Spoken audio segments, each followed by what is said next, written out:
I have so This much trouble meeting with is this being kind of recorded. stuff too. Okay, welcome to episode 5 of the Just Birth series. We have been having some technical difficulties, which is why we are recording this and posting it instead of being live. I am joined tonight here in Halifax. It's tonight where these people are is still afternoon, but I'm joined to discuss the topic of neurodivergent birthers. With me, I have Alix Bacon, and she is a registered midwife and settler living and working in Vancouver, BC, on the traditional and unceded territories of the Musqueam, Squamish, Tsleil-Waututh, and Tsawwassen nations. She is president of the Canadian Association of Midwives and co-lead of the International Health with UBC Midwifery. Thank you for being here, Alix. And Dusty Chipura is the Henry Rollins of ADHD coaching. She is a master certified ADHD coach who coaches people of many backgrounds, but most often finds herself coaching artists, people in tech, queer people, and pregnant people. Dusty is the co-author of the ADHD and Pregnancy Journal and currently offers the only ADHD coaching program specifically aimed at pregnant ADHDers, combining prenatal class with survival skills for this very tumultuous time of life. When not supporting very cool ADHDers, Dusty likes to play banjo, a guitar, and spend time with her daughter and her pets, or engage in one of the various other hobbies. And me, I am Shandelle Ferguson, the facilitator tonight, as well as birth and postpartum doula and lactation counselor here in Halifax, Nova Scotia, the traditional and unceded territories of the Mi'kmaq people. I am also a trainer with Doula Canada. So let's get this party started, I guess, after all those tech issues that we've had. We tried. So, we really tried. We really tried. We really did try. We wanted to be live and answer questions and all those things as those come up. So what you can do is if you're watching this and you do have questions, feel free to type them in, and then Alix or Dusty can reply and give resources and things like that if that's what's needed. So we can still answer those questions that you guys have. So first question of discussion is, how can neurodiversities impact a person's pregnancy, birth, and postpartum period? We'd like to tackle that one first. Dusty, I'll let you start. Okay, so the question is, how can neurodiversities impact like pregnancy and birth? Yeah, and the postpartum period. So I think there's sort of like two things, right? There's like the medical and then there's like the experiential aspect of it, right? So first of all, for a person with ADHD, they might be advised to or have to go off their stimulant medication, which is going to impair and change their functioning and their executive functioning and their emotional management, right? But we know that estrogen has an impact on ADHD and how we experience our ADHD. So as estrogen rises throughout pregnancy, some people with ADHD might actually find that it really helps them get a little bit more clear-headed, right? So whereas neurotypical people might be feeling like, oh my God, baby brain, we might be like, woo, like a little bit more executive function. But on the other hand, all these hormonal changes are also going to impact the ways that we experience like emotional dysregulation, which is an issue for a lot of people with ADHD.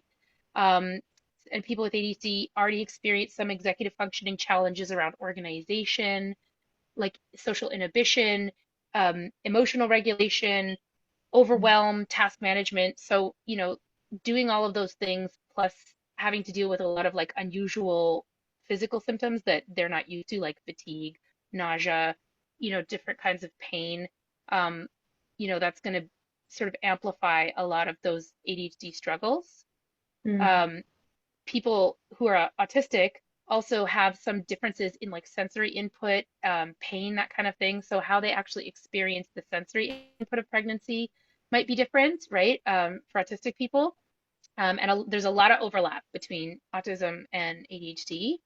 So it's going to affect like food choices, ability to feed yourself, sensory issues, task management, just daily self-care, like relationships and emotional management, mood, social functioning, like pretty much everything, right?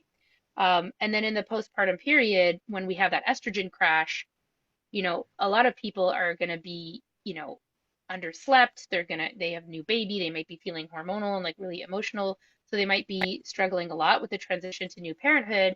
And then we're adding in like an extra layer of issues with like motivation and task management and self-care, right? So in the postpartum period, people with ADHD might struggle more or might struggle differently. Um, and autistic people too, right? I don't want to speak, and there's a lot more under the umbrella of like neurodiversity, neurodivergency than just ADHD and autism. But and I'm not autistic, so I don't want to speak too much to the autistic experience. But like, again, stuff like sensory issues, how a lot of people who are autistic, well, not a lot, but some autistic people have alexithymia, so an inability to recognize and process their own emotions, or maybe feeling more neutral. So how they experience the transition to parenthood or just their feelings about their own pregnancy might be different than how neurotypical people experience it. Many people with both ADHD and autism are very rigid black and white thinkers. And there's a lot of rumination that can happen with the neurodivergent brains. So a tendency towards perfectionism or really, really high standards on yourself, a tendency towards black and white thinking, like things need to be either like they're right or wrong, they have to be this way or that way. So I think people with ADHD can struggle more with a lot of shame and self-judgment around like doing things the right way. And people who are autistic who tend to more rigidity of thought or sort of need for structure, they might struggle more with that, those constant interruptions, all the changes in structure, the changes in routine, having to feed yourself in certain ways that may not be the way that they are used to feeding themselves in terms of, their safe foods and the foods that they like to eat.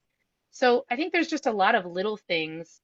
And so I guess I'm kind of like blending the medical and the experiential here, but on the medical end, whether if you're coming off your medication, that's something as an ADHDer. If you are autistic and you have sensory issues, that's something medical, right? And then on the experiential end, managing overwhelm, managing anxiety, managing rumination, managing care tasks and task management, managing just the estrogen crash postpartum, all of these things could be different. Yeah. Yeah, that's a lot. That's a lot of things that somebody is going through for sure. A lot of these things I didn't even really was aware of. So this is great. Thank you. Alix? Yeah. So, I mean, from the more like medical or physiological perspective, we don't understand why these things are, but it seems that there are certain pregnancy complications that occur. Specifically, the research I've done is very much around ADD and ADHD. I should say that as a caveat, not all neurodiversities. And it's, as a preamble, I'll say there are so many limitations with the research about this, particularly for folks who take medication. A lot of the research about medication and stimulant medication in pregnancy is about illicit use of stimulants, not prescribed use of stimulant medications for management of ADHD.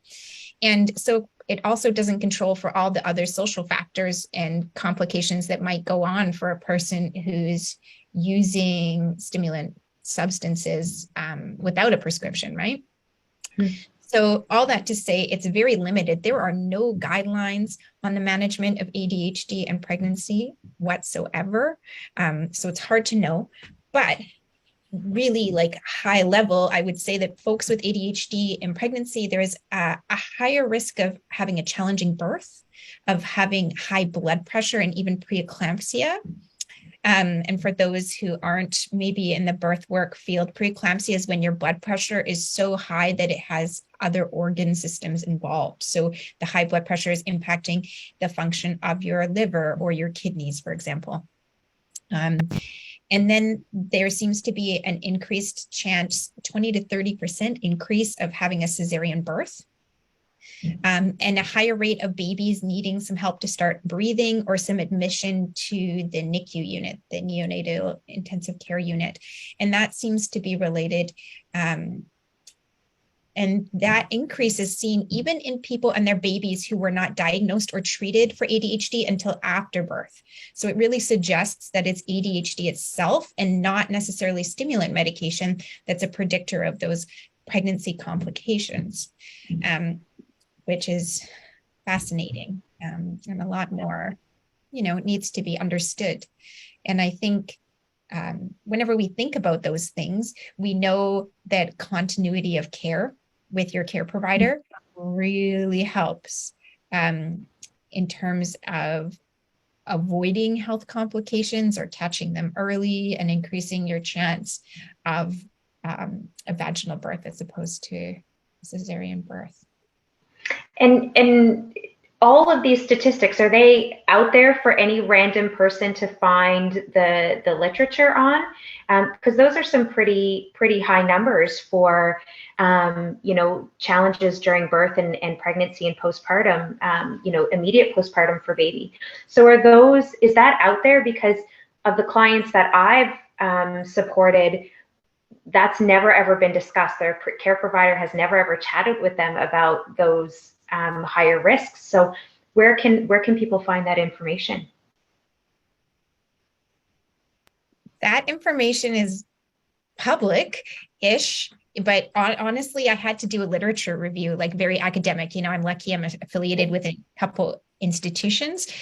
So I don't think it's easily accessible, right? You have to do a lit review. You have to wade through hundreds of studies to kind of put together. Some of it will come up if you drop into Google Scholar, but it's not readily accessible. But Dusty and I do summarize it in the ADHD pregnancy workbook.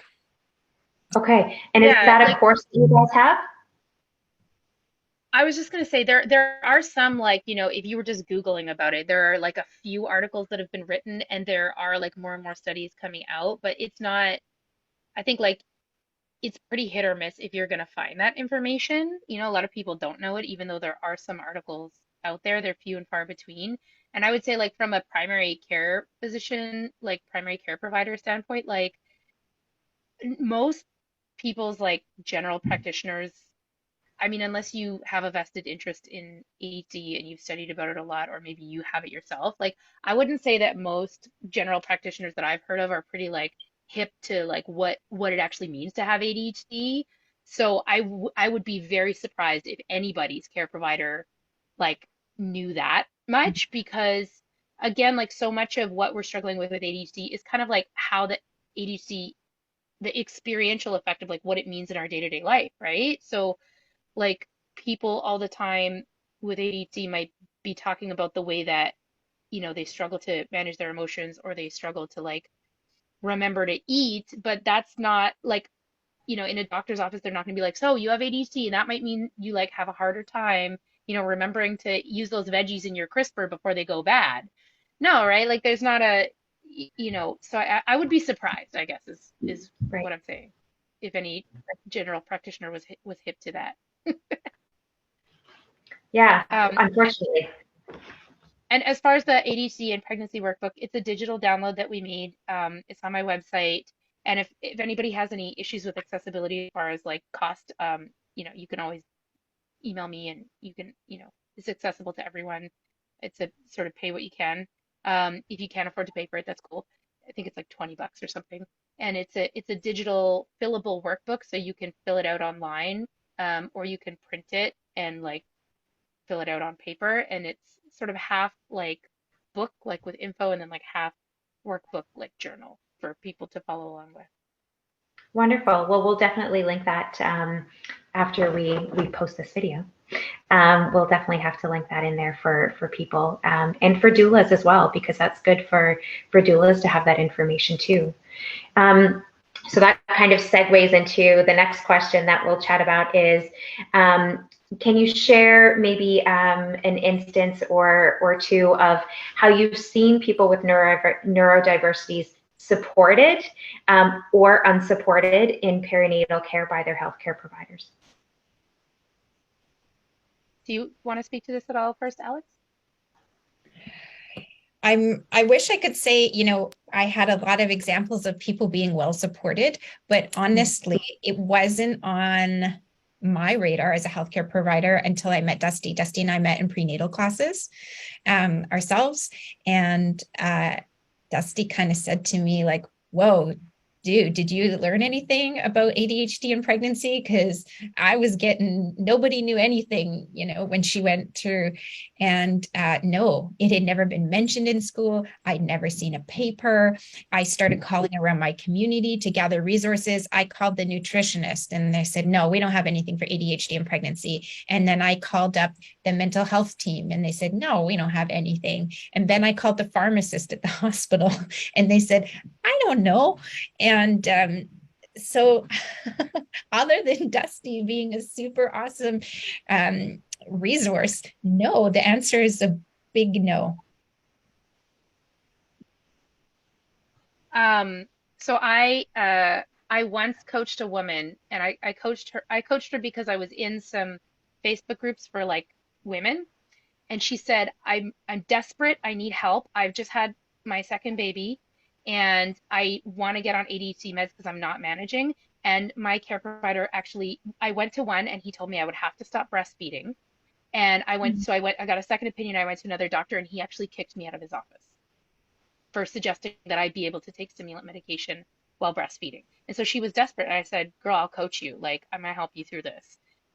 Because, she was in need. She was desperate. She was having a hard time managing her toddler and her newborn. She felt she wasn't functioning. And of course, she didn't want to have to give up breastfeeding, but she wanted to at least be taken seriously in her request for stimulant medication. And it made me so mad, not because, it's necessarily a good idea for people to take stimulant medication when they're breastfeeding, but some people do. Like, it's not this thing where this doctor's like, how dare you suggest it? Like, there are lots of people, breastfeeding people out there whose doctors go, yeah, that's cool. My doctor was like, yeah, that's cool. She referred me to the I think it's like the postpartum like psychiatry team at BC Children's. BC Children or Women's. I can't remember what it's called, but like I had a meeting with these psychiatrists. I explained that I wanted to go, back on my Ritalin. We talked about options and I went back on Ritalin while I was breastfeeding. So I was like, why would a doctor ever just kick you out of his office? And that's what happened to her. So I think, out of the people that I've coached, the pregnant people, some of them make the choice, and it's not all about medication, but that is a big question. That's usually the first question. Some people go off their meds by choice. That's what I did. And some people are forced to go off. They are told they cannot take it while they're pregnant, and their doctor said that's not okay. And other people have doctors, and they talk with their doctors about it. And sometimes in conjunction with their doctors, they come to the conclusion it is better for you to stay on this or to change the type of medication or to just go on a lower dose. And with the approval and the support of their doctors, they say, I don't think I can do this without my meds. And their doctor goes, yeah, no problem. And I've coached women who've taken stimulant medications all through their pregnancy and their babies are just fine. Again, like I'm not saying conclusively that it's always safe. I'm not in the position I'm not a doctor and I can't say this is what's always safe, but there are lots of women out there who stay on their medication, lots of pregnant people who stay on their medication during pregnancy, their babies are fine. And so it's just not this like black and white thing where, how dare you ask to stay on medication while you're breastfeeding? And that's what made me so angry about it. And so I think I think the best support stories of ADHD birthers is when when they're believed by their doctors, when they say to their doctors, I think I need to stay on my stimulant medication. And even if that's not the outcome of the conversation, that the doctor takes them seriously and goes, okay, like let's talk about why that is, right? Let's talk about what your options are. Just like feeling seen in that fear, because I actually see people say, I am scared to get pregnant. This is I'm in like so many Facebook groups with so many like female identified, ADHDers, and they say, I don't want to get pregnant because I don't think I could handle going off my meds. I'm scared to get pregnant. Like, what do I do? Or they post a picture of their positive pregnancy test and they say, I'm panicking. Like, I'm going to have to go off my meds. I don't know what I'm going to do. I don't know how I'm going to make it. So there's a real fear out there of like having to stop meds. And I think if you have a doctor who's really negative about that and they reinforce that rather than at least just caring about you and talking about your concerns, like that's going to make a huge difference in your birth experience, right? Yeah, 100%. And as you're chatting, I'm thinking about like there's a need for this then for like not just birth and postpartum doulas to be aware of this happening, but fertility doulas and things like that as well, because they're going to be supporting those people who are thinking about getting pregnant and wondering, should they, what kind of roadblocks are they going to face with their healthcare providers and approval and all those kinds of things. So, you know, it's definitely much more wider than just necessarily birth workers, but whole reproductive care needs to be aware of kind of these supports that need to be in place. Speaking about birth workers, what kind of, and I know Dusty, you are certifying doula right now, which is amazing. And Alix, you know, as a midwife, I'm sure have seen lots of doulas and other supports for people with neurodiversities. And so what are some tips, some advice that you have for us as birth workers to help support people in these situations? And what kind of tips do you have for birthers who are going through this, who, you know, may need to have a conversation, a difficult conversation with their healthcare provider?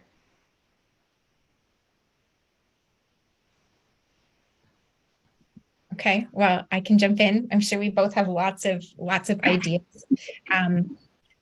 There have been things for me. I've learned so much. So it's things like offering more appointment reminders and appointment reminders in using different modalities like texts and emails, for example. Being a bit flexible with my day, so that if someone is late to their appointment or they completely skip it, like make it no big deal. Get them back in for another appointment. Like reassuring people that I'm not judging them if that's the case. Like that's been some recent changes that I've been making in my practice. Possibly longer appointments or more frequent appointments with people. Sometimes the need to like repeat it. I mean, I think anytime we talk to folks, like what we absorb, like this small fraction, right? But you get in this medical appointment and they list umpteen things. And even, you know, I assume I'm neurotypical, but even for me, it's hard to remember everything that happens in a healthcare interaction. But, you know, I think for doulas, that's a place where they can help a lot with education and just being a place where people can ask questions. Because I think appointments with healthcare providers, and I'm a midwife, I have these long, luxurious appointments, but I can't imagine if you're with a doctor and you're in and out or 5 or 10 minutes, you're not necessarily going to get your needs met. Mm-hmm. And then, you know, what I think it's really important that people know their rights. Not that everyone has access to their rights, but just reiterating to people that you are the boss of your body and you get to hopefully choose your healthcare provider and you get to choose your place of birth, and that all testing things are optional. And so really like the BRAINS acronym, right? Knowing that we all know this, like benefits, risks, alternatives, interval, no, you can say no, like can be a really big deal, I think. Mm-hmm. And I'm sure there's a million other things that we could list, but I'll pass it over to Dusty. Yeah, that's a big question, because like the nuances of like how ADHD impacts your life are still even becoming. I just learned just the other day that ADHD is associated with bruxism or teeth grinding. So people with ADHD have a higher likelihood of teeth grinding, which I never knew. And I totally did that. I heard my daughter grinding her teeth so loud the other night in her sleep.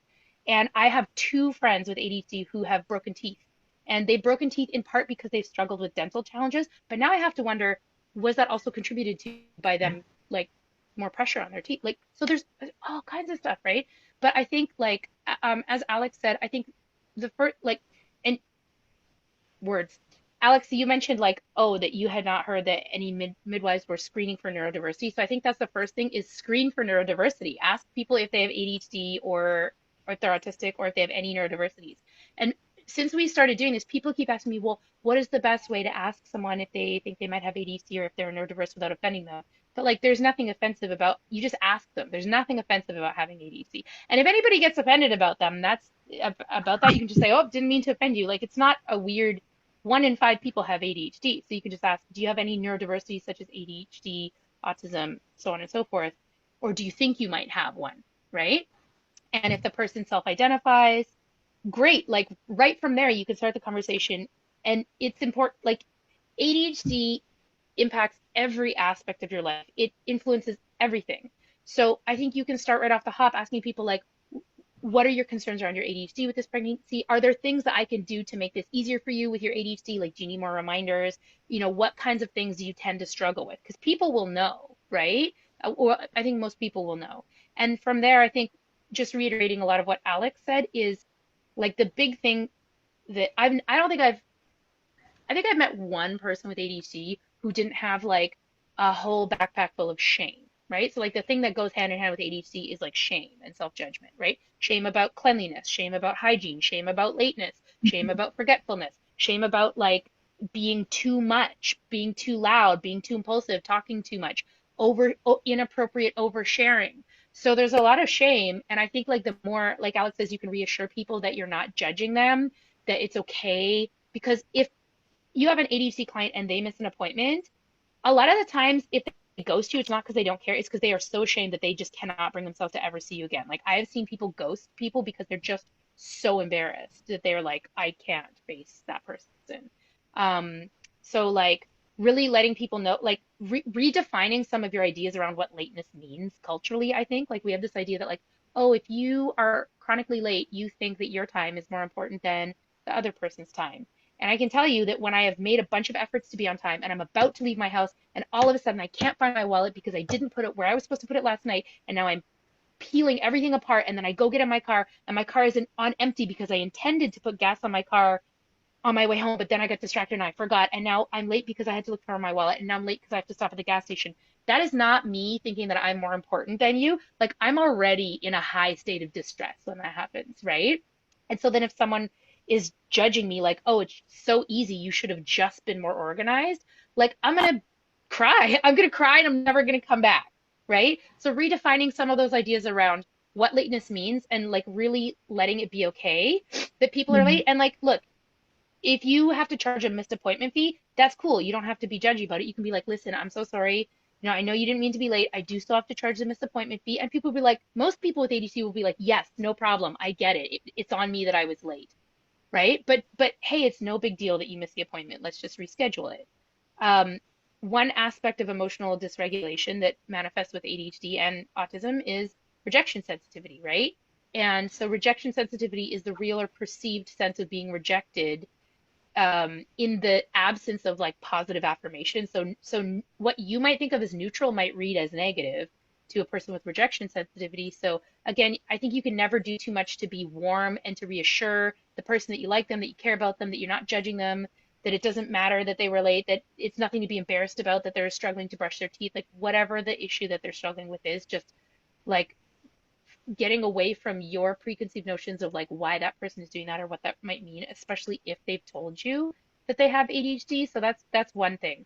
And then the only other thing I think is like there's this kind of I think like latent ableism that people have with ADHD, where like there's this idea that's been around for a long time that like ADHD isn't real and that it's like invented by big pharma to like push medication. And so I think when we're coming from a place of like birth work and wanting to do things in a more natural way, some people do have some negative feelings about pharmaceutical companies and what it means, like, you know, tr wanting to treat ADHD naturally and this kind of thing, or maybe being a little bit skeptical that stimulant medication is really necessary. And so, like, if you have some skepticism, if you have some questions, if you have some reservations or ideas about ADHD, it's super important to be upfront about those biases. And, like, even in a well-meaning way, if somebody is on stimulant medication and that's what they've decided with their doctor for their pregnancy, like, never, even in a helpful way, be like, oh, have you thought about, like, maybe, like, just cutting out sugar or, like, treating it naturally? Like, no, like, confronting your own any ableism that you may have, latent ableism around ADHD being real and stimulant medications being safe and necessary is super important because we can smell that from a mile away. Trust us, like we've gone our whole lives. When somebody like has just the whiff of like when they use the term legal meth, okay, that's when I know, right? So like we'll know if you like are skeptical that ADHD is real, you know, and then we're going to be defensive. We're going to shut down. We're not going to open up to you. So you have to really, I think, validate. It's a lot like that kind of like latent transphobia, right? Where you hear people make like these little comments and you're like, oh, right? You can kind of tell. So you have to, I think, be very affirming when people tell you that they have ADHD, especially if they tell you that they're still on stimulant medication. They have concerns about their own stimulant medication. It's important to hold space for them, but like that's not the time to try to, I think, like bring in your own agenda and be like, have you considered, you know? So those are the two things that I think would be the biggest derailers of building trust between like client and service provider, and like how to support a client with ADHD, which can be frustrating at times. It can sometimes be frustrating to support a client with ADHD because they are disorganized, they might miss appointments, they might not do the thing that you told them to do. Oh, and then there's one last thing I wanted to add, and this is applicable, I think, for both autistic people and people with ADHD. So we don't talk a lot about how these two neurodiversities impact social functioning, but they do. So both people with ADHD and autism may not always, they might express themselves in ways and not realize how they're coming across, right? So you might have a client who might seem like they're angry at you, or that they're being really aggressive, or that they're like being rude, and they might not A, realize that they're coming across that way, or they might not be meaning to do that. So when I'm in a state of high distress, I read as like super aggressive and rude, and I like did not realize that. And so when I was distressed, I would end up upsetting people around me, and then they would get mad at me, and then I would get even more distressed. And I Mhm. didn't understand why that was happening until I understood that my overwhelm and distress was reading as like being super aggressive and looking like this and talking like that. And I didn't know. And so now I have clients, and sometimes I like, it's hard. I think the client is mad at me, but I recognize that that is how they're distressed. They're like one step away from crying. And so the more like, I mean, you're allowed to have boundaries. So I'm not saying let people be abusive to you, but like the more aggressive a person kind of seemed, the more I would like love them, the more I would give them love and give them care and be like, oh, this person's hurting. And that would back them off right away. Whenever I've had an ADHD client who I think, oh, this person's like kind of rude or like kind of aggressive, I bring more love. And that usually helps right away. But if I bring aggression, that that amps it up. And one other question I have, and I know this wasn't something that we had discussed, but as we're thinking and we're talking about, prenatally and appointments and all those kinds of things, how does neurodiversities impact postpartum mental health? You want to go first, Alix? Sure. I wanted to circle back though with one more thought that I think from our last question, body doubling. That was another thing I learned from you, Dusty. So like folks with neurodiversities might have trouble like completing forms, for example. So you might support them as a doula simply by sitting with them and being like, okay, we've really got to do that hospital pre-registration form or your EI paperwork.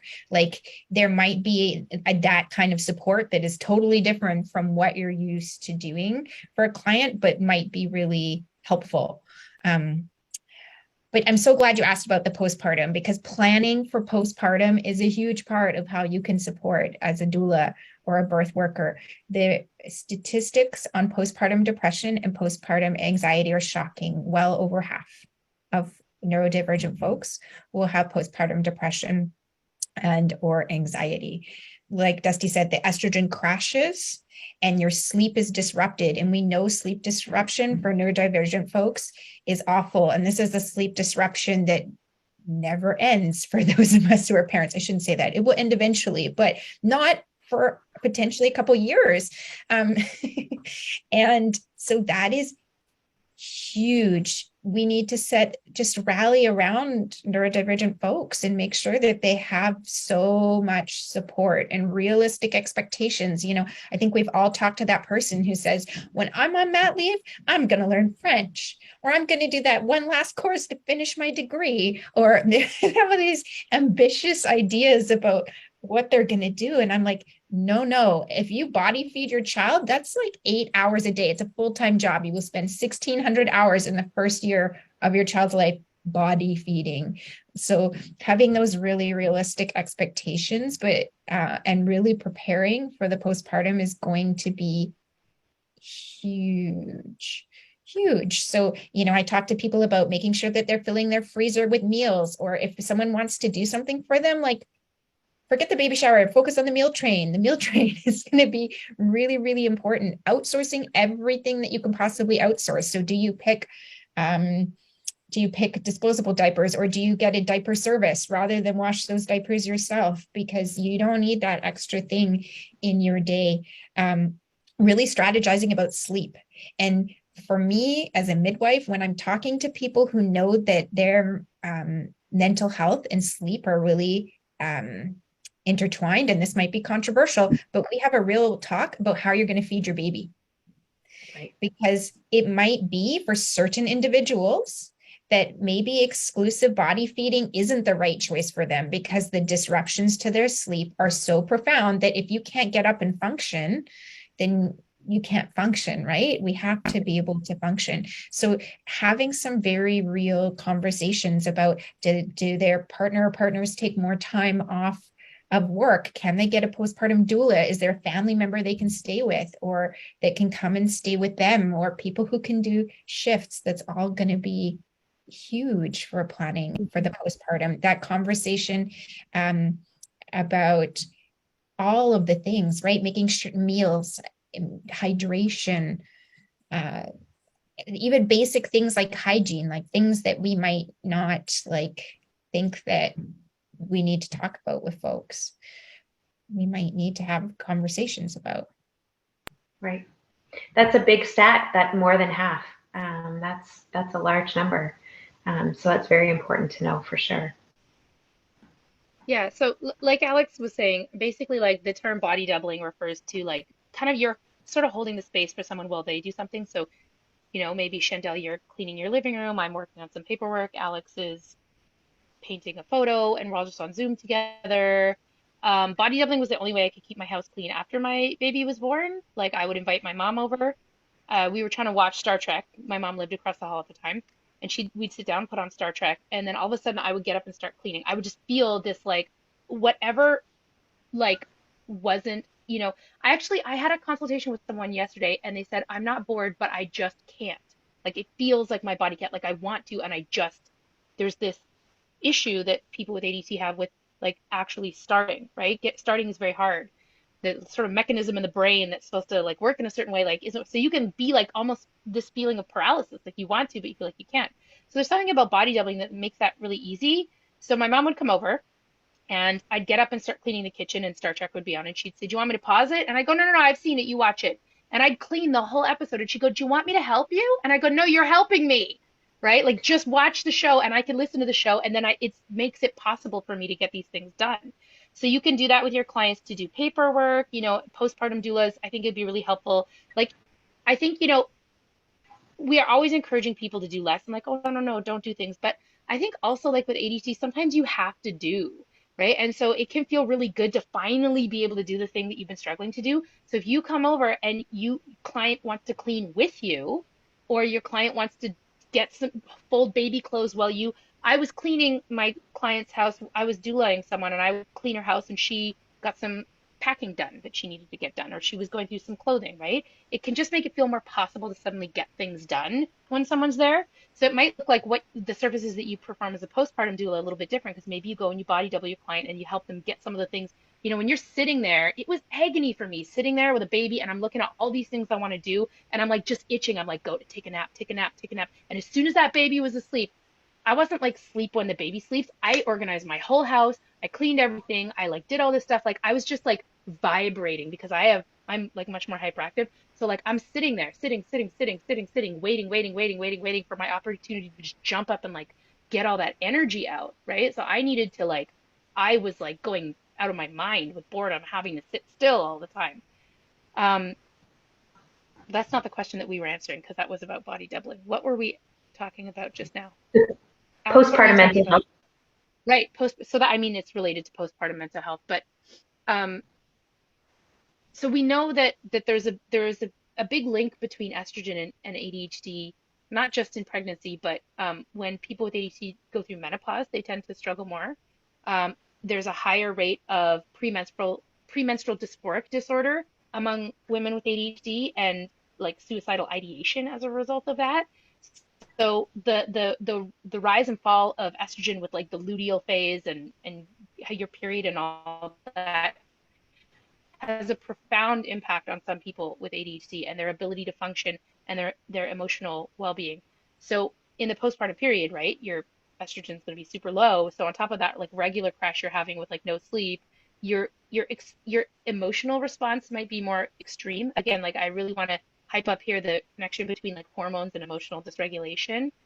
Um, and so I mean, Alix is talking about depression and anxiety, but I think there's something that happens with ADHD where you forget that you haven't always felt this way, that you're not always going to feel this way. So there's this kind of like foreverness about a feeling. So if you're in a moment of panic and you're like, I can't do this, parenting is so hard, I'm a terrible parent, whatever the negative feeling that you're feeling, it's very amplified because you forget that you were feeling fine a couple of hours ago, and you forget that you will feel fine in a couple of hours.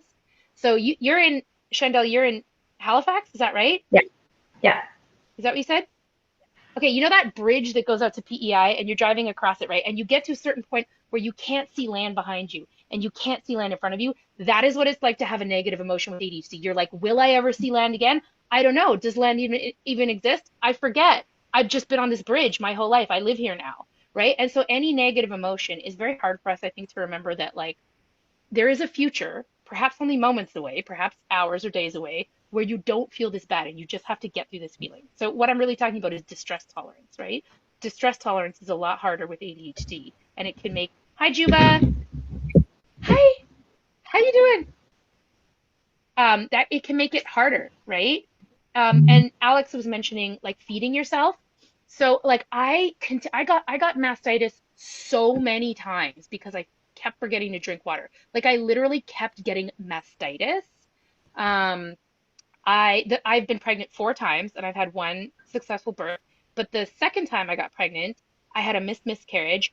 And during that pregnancy, I was haunted for years because I took a medication once at one point and I forgot to check if it was safe to take during pregnancy. And then later I was talking to someone about being pregnant and I like kind of slapped my belly a bit hard. And then I was like, ooh, I slapped it a little hard. And then later when I had a miscarriage, I was like, is it because I slapped my belly really hard?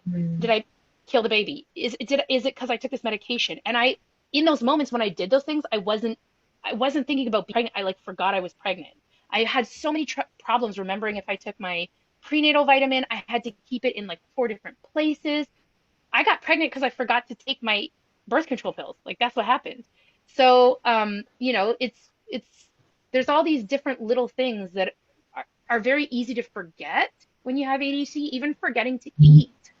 So, and the hard thing is you can't tell a person, never use the word just. Here's the thing. If you're going to support a pregnant or postpartum person with ADHD, don't say just this, just that. Just get a planner. Just hang your keys on a hook. There is no just. All the things that should be easy are very hard. So the best thing to do is if somebody identifies, and they'll be embarrassed because they know that they should be able to remember this. Oh my God, I don't know why I can't remember to take my prenatal vitamin. It's so easy, but I just keep forgetting. Okay, so take that seriously and then ask them, what do you think you need to do in order to remember? Like, would it help with post-it notes? Would it help with reminders? Do you need all of those things? Is there anyone you can have remind you? Put them in the driver's seat. And this is essentially what ADHD coaching is, right? Like ask them, what have you already tried?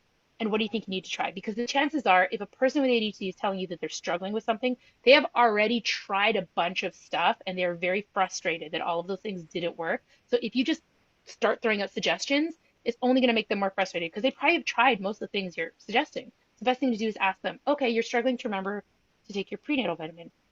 Okay, what have you already tried? Okay, all right. So you've already tried notes and those aren't working. What else do you think you could try? Any other thoughts? Should we get curious?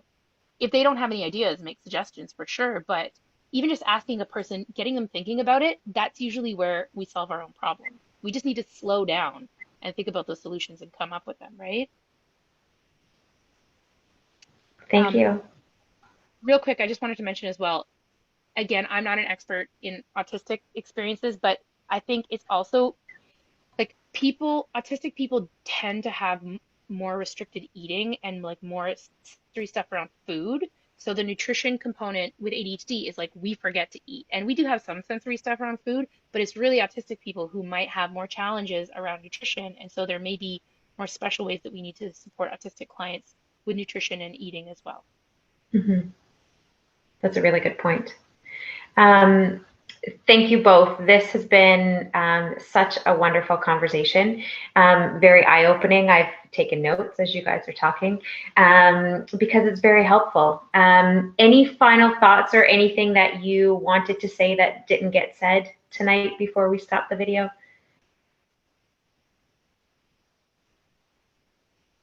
I think I just encourage you to bring it up, let people know about, if you're a person who's neurodivergent, and if you are a birth worker, to do some research. There's definitely, some podcasts out there, and this is a great place to start. And yeah, do our best to educate ourselves so we can be providing better care for folks. And thanks so much for having us. Absolutely. Dusty? Hi, Juba. Hi. Yeah, I just again, like, I think it comes back to just the fundamental understanding that you need to have about people with ADHD is that there's a intention and outcome are not associated when you have ADHD. So you can intend and you can have the best of intentions and you could try so hard to do whatever, and the outcome can still be that you miss all your appointments and you keep forgetting this form 6 times in a row, and you're really struggling with something that you have promised that you will do. So it's very important, I think, if you're supporting a client with ADHD to get away from interpreting people's behavior based on what you think it means, like your own judgments, right? Like, oh, this person's late, or oh, this person's rude, or oh, this person didn't answer my text. Like, recognizing that there's usually different reasons for people with ADHD why those things did or didn't happen. And it's so important just to ask and then also believe what they say, right?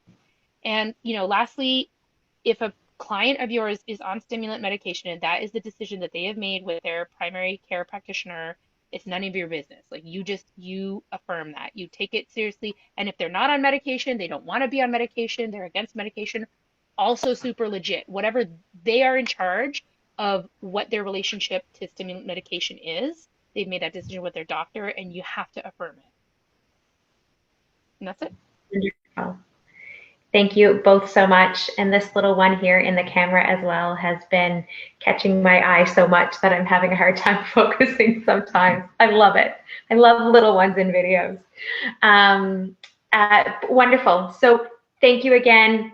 When I post, for those of you who are watching this, I will post the website for Dusty's workbook that her and Alix have worked on, and then if Dusty and Alix want to post any other resources there as well. So thank you both again. Thank you.